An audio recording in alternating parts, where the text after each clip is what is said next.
ایک دور دراز گاؤں کے قریب ایک ریلوے اسٹیشن تھا جو کہ بہت پراسرار تھا۔ جو بھی اس پلیٹ فارم پر رات کے وقت جاتا تھا وہ کبھی واپس نہیں آتا تھا۔ لوگ کہتے تھے کہ اس جگہ بھوتوں کا قبضہ ہے۔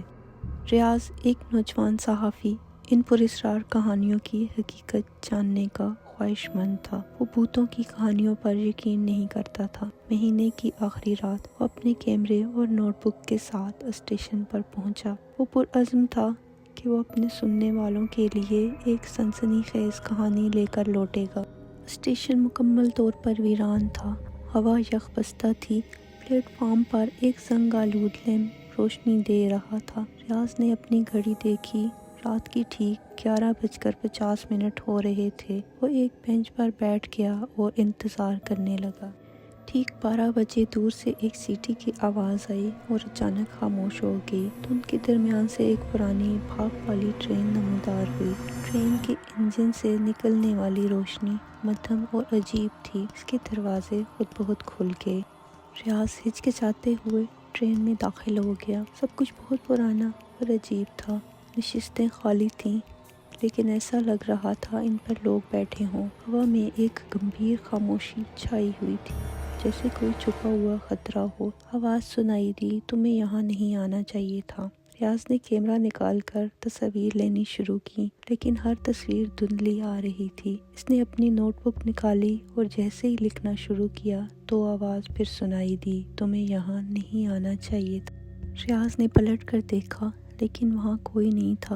اس کا دل تیز تیز دھڑکنے لگا۔ اچانک جھٹکے سے ٹرین چلنے لگی۔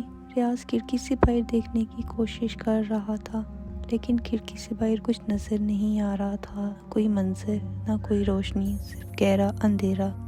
چند لمحوں بعد ٹرین رک گئی اور دروازے کھل گئے۔ ریاض نیچے اترا تو وہ ایک ویران پلیٹ فارم پر تھا۔ پلیٹ فارم پر عجیب سایہ نما لوگ کھڑے تھے جن کے چہرے نظر نہیں آ رہے تھے۔ ریاض بڑبڑایا، یہ میں کس جگہ آ گیا؟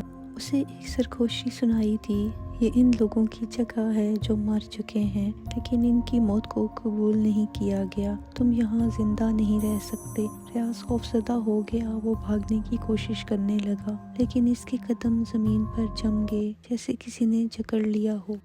اچانک ایک بوڑھا آدمی ریاض کے قریب آیا۔ اس کا چہرہ جھریوں سے بھرا ہوا تھا۔ اس کی آنکھوں میں عجیب سی روشنی تھی۔ وہ بولا، یہ موت کی وادی ہے۔ جو یہاں آتا ہے کبھی واپس نہیں جاتا جب تک کہ وہ اپنی غلطیوں کا اعتراف نہ کر لے۔ ریاض نے جھجک کر پوچھا، میں نے کیا غلطی کی ہے؟ بوڑھے نے کہا، تم نے ان کہانیوں کو مذاق سمجھا اور ان لوگوں کے درد کو نظر انداز کیا۔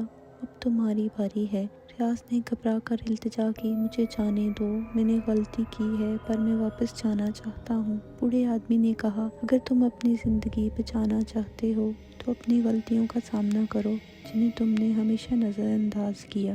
ریاض نے آنکھیں بند کی اور اپنی زندگی کے وہ لمحے یاد کیے جب اس نے جھوٹ بولا اور اپنے فائدے کے لیے دوسروں کا استعمال کیا اور ان کہانیوں کا مذاق بنایا۔ ریاض نے محسوس کیا اب وہ بھاگ نہیں سکتا۔ اس نے چیخ کر کہا، میں اپنی غلطیوں کا اعتراف کرتا ہوں۔ مجھے ایک اور موقع دو۔ ایک لمحے کے لیے سب کچھ رک گیا۔ روشنی دھندلی ہو گئی اور سائے آہستہ آہستہ غائب ہونے لگے۔ جب ریاض نے واپس آنکھیں کھولی تو وہ پرانے ریلوے اسٹیشن کے پلیٹ فارم پر کھڑا تھا۔ ٹرین غائب ہو چکی تھی اور رات کا سکوت واپس آ چکا تھا۔ ریاض نے گھڑی دیکھی، 12:05 ہو رہے تھے۔ گویا چند ہی منٹ گزرے تھے پر وہ جانتا تھا اس نے جو دیکھا وہ عام انسانوں کے لیے ناقابل یقین تھا۔ اس کے بعد ریاض نے اپنی زندگی بدل دی۔ وہ کہانیوں کا مذاق اڑانے کے بجائے ان کے بارے میں سنجیدگی سے لکھنے لگا، پر ہمیشہ خبردار کرتا کہ اس اسٹیشن پر مت جانا کیونکہ جو بھی وہاں جاتا ہے وہ اپنی زندگی داؤ پر لگا دیتا ہے۔ کہتے ہیں کہ ریاض کے لکھے آخری مضمون کے بعد وہ خود بھی غائب ہو گیا۔ کچھ لوگ کہتے ہیں کہ وہ واپس اس اسٹیشن پر گیا اور کچھ لوگوں نے اسے ایک بھاپ والی پراسرار ٹرین کے اندر دیکھا تھا، ایک سایہ بن کر۔